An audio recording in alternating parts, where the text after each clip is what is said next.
Welcome to our Devos, where this week in Mark chapter 9, we're talking about progressive deliverance, true humility, and also extreme measures. And today, we're going to finish this discussion about the demon that is plaguing this child. We talked about it on day 1 and day 2, and we're going to land on what actually happens here. And this is something that is going to be so encouraging to a lot of you.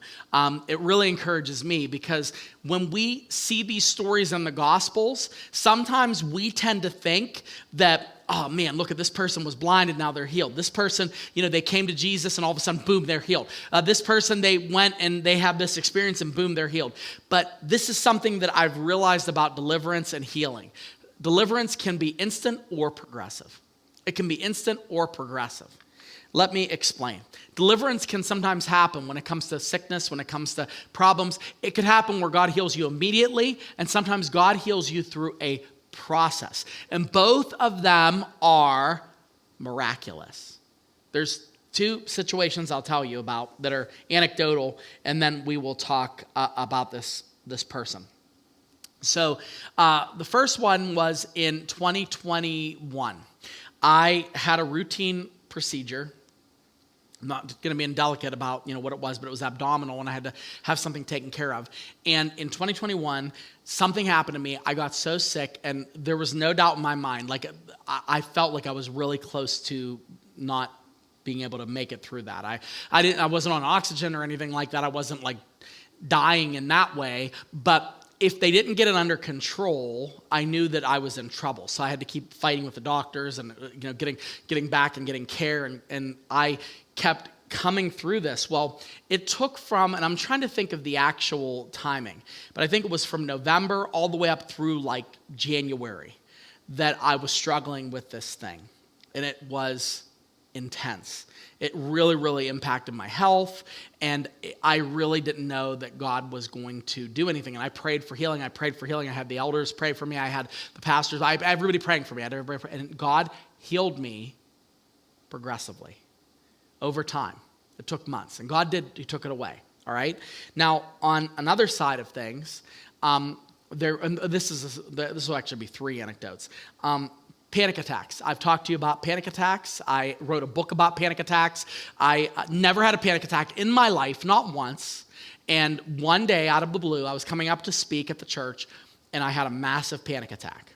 And then I had panic attacks for 9 months. Every time I would speak, 9 months. Every time. Every time I would have to do anything public, anything forward-facing, not just on video, but if there was people around, I would have a massive panic attack.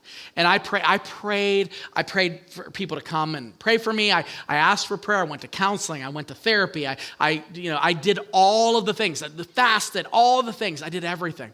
And it took 9 months. And then one Sunday, out of the blue, I went up to speak and it was gone. Never came back again. Never. Still to this day. This is 8 years now, nothing. No more. And and again, I'm not saying I don't know if it's ever going to happen again. I believe God healed me, but that was progressive. I believe it was supernatural that God healed me, but it was progressive. Okay, so those are 2 instances of progression. Okay, now another one. I talked about this more recently. I went to the hospital. I had some sort of pain in my abdomen. Here was my gallbladder. Surgeon came in, you have to have your gallbladder out. They scheduled me on Monday for the scope where they would check to see when they could remove the gallbladder.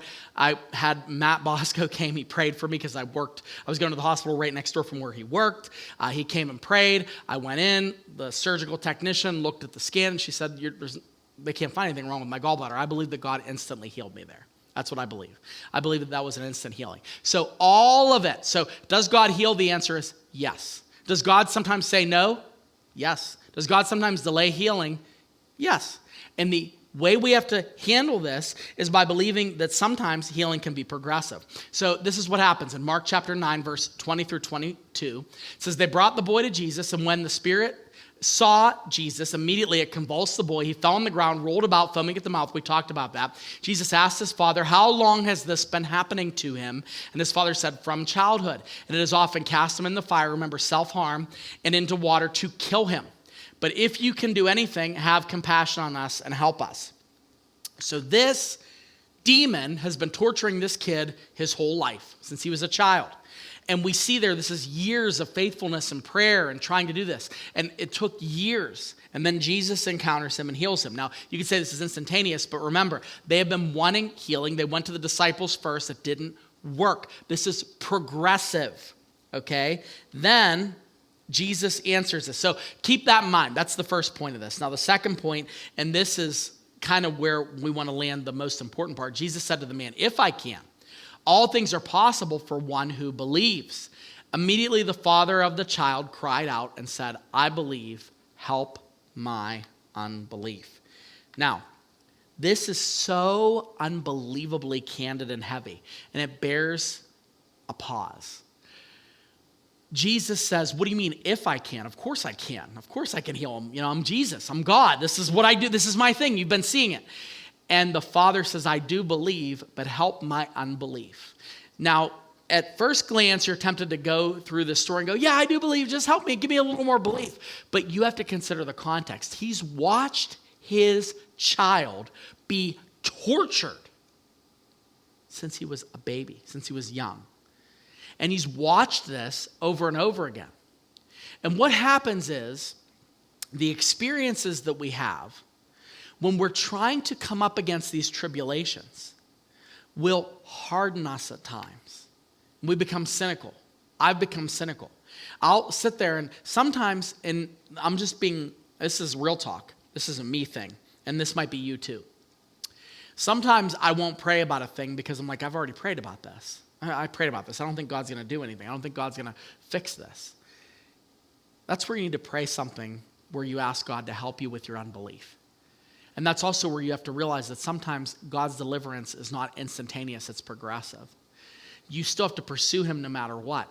And sometimes the prayer that you pray is, I don't believe you. One of the most difficult conversations I ever had with my counselor was we were talking about my faith and my prayer time. And she said, "Are you ever willing to ask God?" It was a certain thing about, are you just willing to go to him and just lament this situation and just ask him to really give you understanding? And I told her, no, not in that moment I wasn't. She said, "Why?" And I said, "Because I don't know that I don't know that he wants to hear about that." And it was true, and it came out like naturally.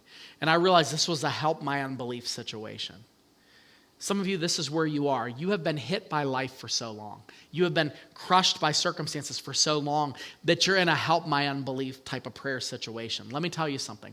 It takes honesty to admit you don't believe. Go, "Yeah, I believe that Jesus died for me. Yeah, I believe that Jesus rose from the grave. Yeah, I believe that he conquered my sin. I believe I'm going to heaven. Yes. And I don't know if I believe that he wants to work in this situation." That takes guts.